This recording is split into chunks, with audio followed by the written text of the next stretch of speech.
Good morning. Here are the instructions for setting up our page for the landscape drawing and then completing a drawing of the house that we're going to include. So we're going to start by setting up the page with a horizon line, but instead of placing the horizon line in the middle of the page, we're going to move it up slightly. And the reason for this is so that we have a bit less sky and more land.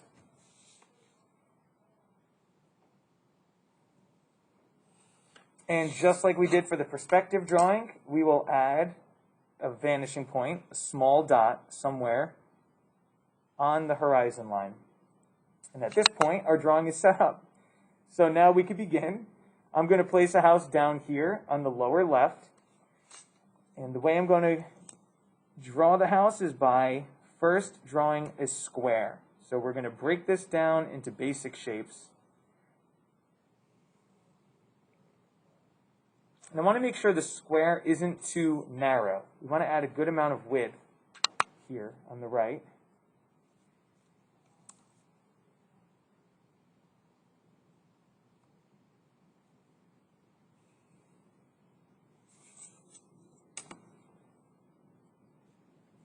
And there's our square shape. Okay, our house needs a roof, and a simple way to begin the roof is by using the straight edge tool to very lightly connect the corners of the square, because this will allow us to find the center of the square without using a ruler to measure. So I could see that the area where these two lines intersect, right there, would be the center of the square. I'm going to place my straight edge in that region, and I'm going to draw a vertical line, straight line up, right on top of the square. Now, from the left corner, the top left corner of the square, and the top right corner of the square, I'm going to draw a diagonal line up. And this is going to create the roof shape, and it's also going to make sure that the roof is perfectly centered. Okay, thanks to using this line and this X. So I could say thank you to the construction lines. They've served their purpose. I no longer need those. So I'm going to get rid of the X and that line, and we will be left with a square and a triangle, sort of a classic house shape. Okay, there are three corners that I'm going to draw back to the vanishing point. Those are right here on the top, this corner on the right side, and this corner on the right side. I'm going to draw these back very lightly because much of these lines will be erased. So pressure-wise on the paper, I'm trying to use between a 1 and a 0 on pressure. Here are those three lines. Now we know that a house will typically not extend all the way back to a vanishing point. That would be a gigantic house. So we need to determine where the house ends on this side. And to do that, we're going to use that concept of construction lines, or echo lines, where I'm going to find the path of this line, which is a diagonal. I'm going to slide the straight edge over, and I'm going to echo that line one time. So instead of doing echo lines that repeat, just one single line is going to determine this is where the roof ends. And then for the house, this is a vertical line. I'm going to slide this straight edge over until it's in the area where the roof ends. I'm going to draw a vertical line down. And now this gives me a completed house shape. I'm going to erase the remainder of these lines. And now that I've done that, I could slightly darken these two because it'll make it easier for you guys to see. There is our house. Okay, before we do the details on the house, I'm going to demonstrate setting up the page so that it feels like we have a foreground, which is closest to us, a middle ground, and then a background, which is everything way off in the distance. So when we create a landscape, we want to create this illusion of space, like there's as much depth on the page as possible. So I'm going to find this lower right corner of the house. I'm going to move my pencil up. I'm going to place a mark. And this is going to be where my foreground is located. So I'm going to draw a curved line because the land could have a little bit of slope to it. And I'm going to let this line travel right off the right side of the page.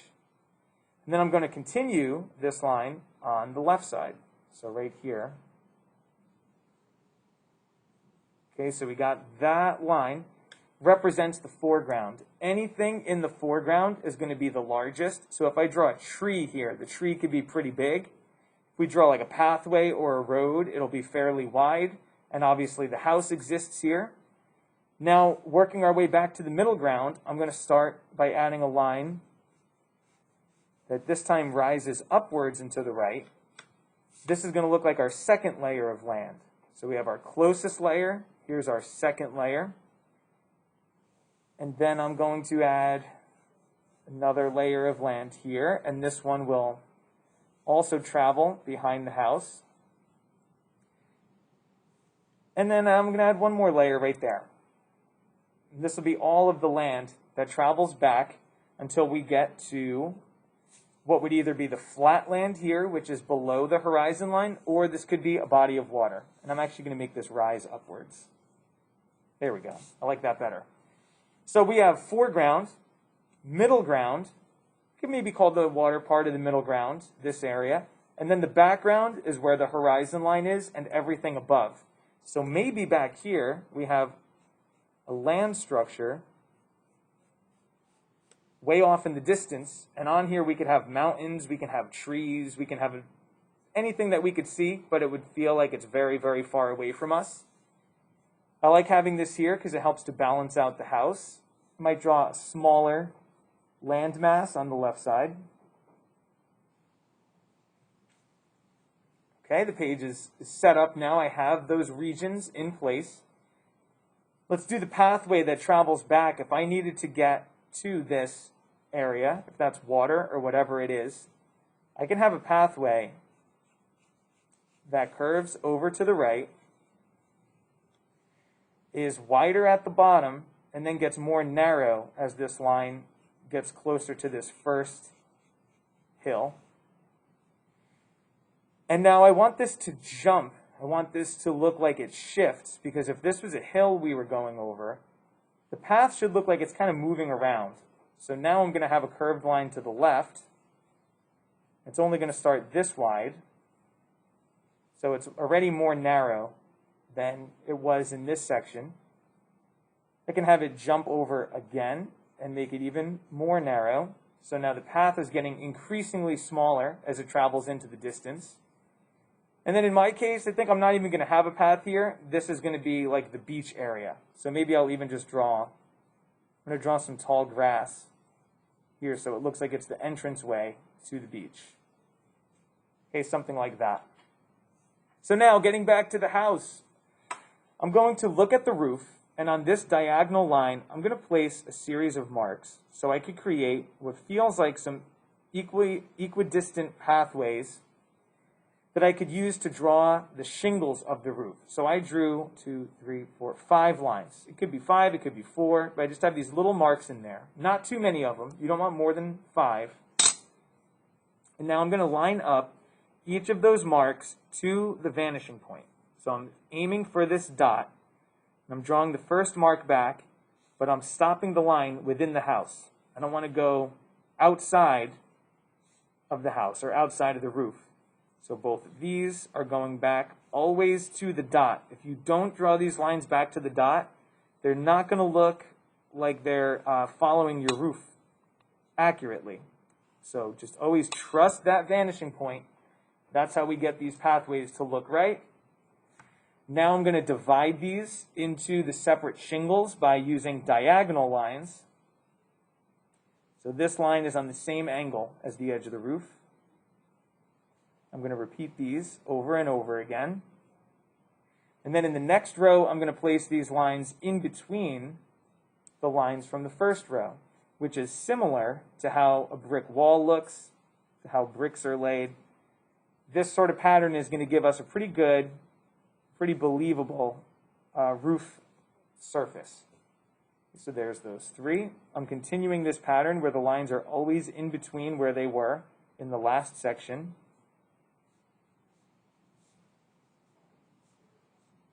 And that'll do it for the roof. So now we've got that texture. If I wanted, since we have the front view, to make it look like the roof has some thickness on this side, I could double this line right there. And now for doors and windows, anything on this side of the house is just going to look like squares and rectangles, whereas anything on this side of the house needs to be drawn back in perspective. So I'll do this side first. If I wanted to draw windows, I would start by lightly drawing a construction line to the vanishing point, and then adding a second line to the vanishing point. So I have one at the top, one at the bottom. Both of these lines, 1 and 2, travel back to this dot.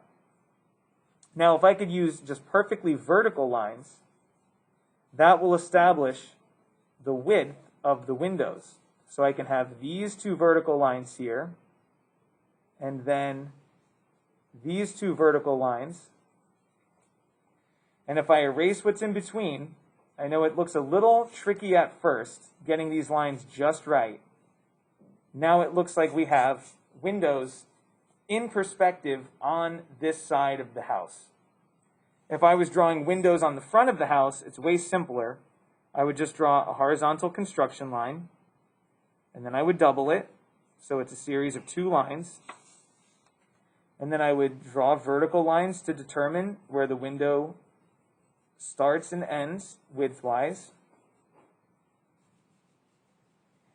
And then I would erase the construction line, so I'm left with just the windows. And you can see the difference when we're looking at them straight on versus when we're looking at them in perspective on the side. If I had a front door to this house, and this was the front of the house, I would draw that in perspective as well.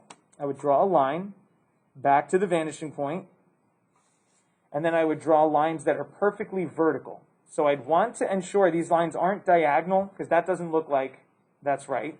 You know, that would look a little wacky if the door was slanted like that. We want these lines to travel straight up and down. So I'm comparing them to this line here to see if this feels vertical. And now we have that front entrance. We fix this. I can add a handle right here. If we wanted to add a design in the door, I could do that. I could use a path to connect this front door to our pathway that we drew earlier. So now it looks like this.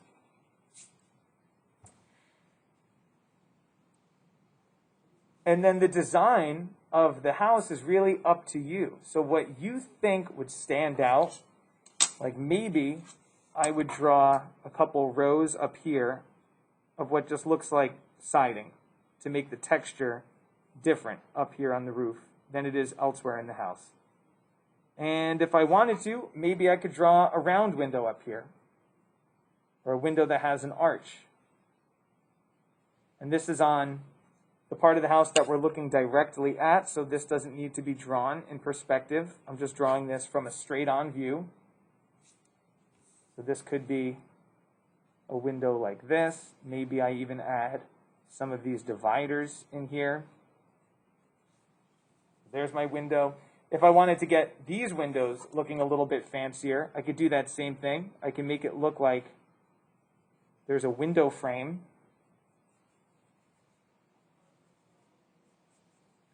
And then maybe within the window frame, there's those same kind of dividers that show the window pane. I think I'm going to do a set of 2 dividers this way, vertically. So that could be my window style. You see that starts to step things up a little bit. But these are the basics. Okay, we want to at least get this done, and then we could start to add mountains and trees and all that stuff that makes your landscape look more specific to one location. Once it's complete, we are either going to add shading with a pencil, or we can add color using any color materials you have access to. That could be markers, colored pencils, or if you're in a hybrid cohort, we are going to use watercolor paints for the big areas in class. I hope this video was helpful. Thank you for watching.